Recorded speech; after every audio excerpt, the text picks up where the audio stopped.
Hello there, ladies and gents. Welcome to today's video. My name is Marcos Aguirre, and in today's video, I'm going to review, document, and sound demo this beautiful guitar. This is an ESP M2 standard. Let's get right into the specs and features of this beautiful instrument. So out of the factory, these guitars came with a three-way toggle switch, a single volume/tone knob, a Floyd Rose original, dual EMG 81s. On this side, we have a rosewood fretboard, 24 jumbo frets, a 25.5-inch scale length, a 12-inch radius, pearloid inlays, a reverse headstock. The wood material for the body of this guitar is alder, and all the hardware on this guitar is in black nickel or black chrome, whatever you want to call it. Here's a shot of the fretboard without strings, and I will admit that rosewood isn't my favorite wood material for fretboards. Actually, I don't like it at all. But on this guitar, it looks nice, it looks beautiful, and it's definitely the exception for me.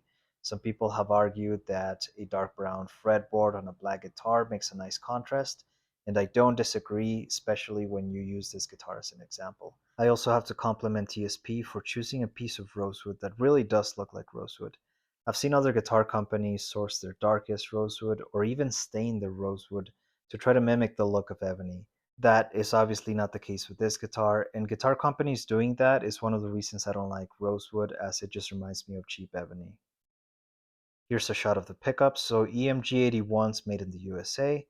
This guitar does have the quick connect system, so you can swap out active EMGs as you wish. I'm actually very curious as to how the EMG 81 is going to sound in the neck position.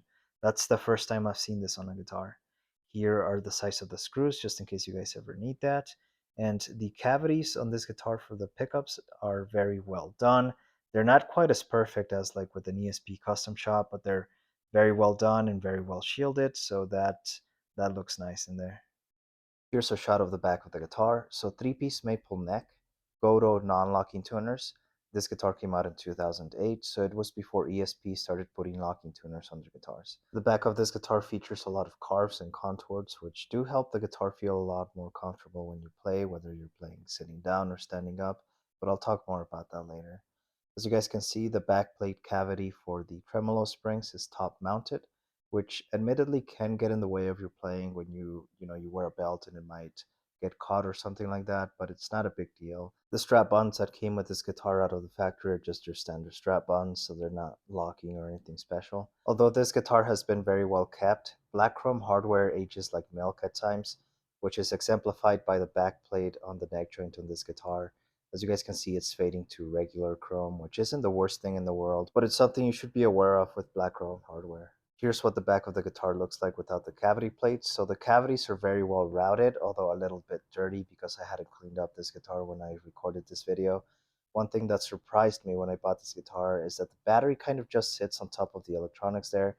It's not bad by any means, but obviously now that ESP has a designated battery cavity, it looks a lot better on these guitars. One thing that I thought was cool about this guitar is that the cavity plate for the electronics is shielded in a way that looks like a mirror, so you guys will see the reflection of my phone there in just a sec. I know that doesn't make a difference in the sound, but it looks really cool. Lastly, here's the size of the screws just in case you guys ever need that. If it wasn't obvious from the sticker on the back of the headstock of this guitar was made in Japan, and I must say that the craftsmanship and quality of this guitar is exceptional. For a long time, I didn't understand why Kirk Hammett, somebody who can use any guitar in the world, would take one of these guitars, put a few stickers, change the inlays, and make it his signature guitar.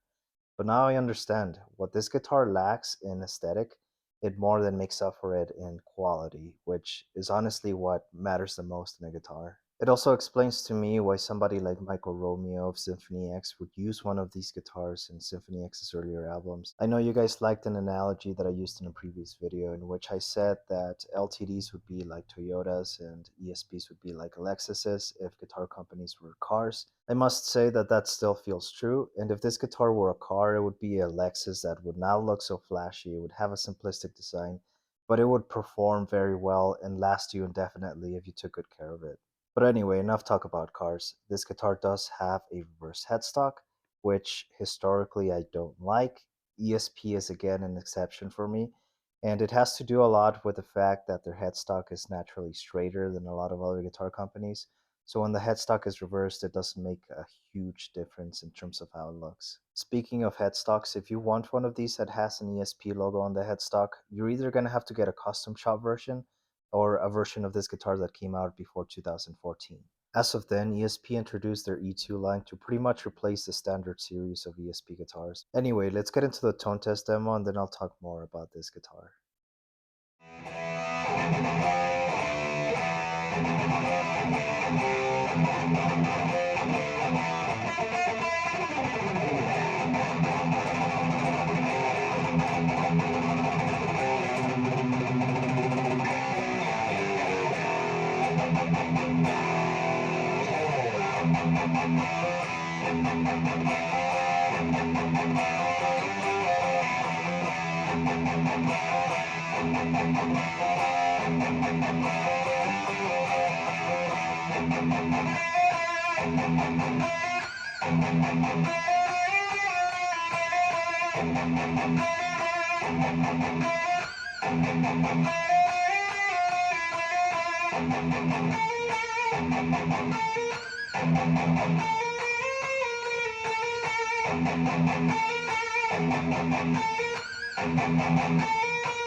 Okay, so after having owned this guitar for a little while, I can say it's an amazing guitar.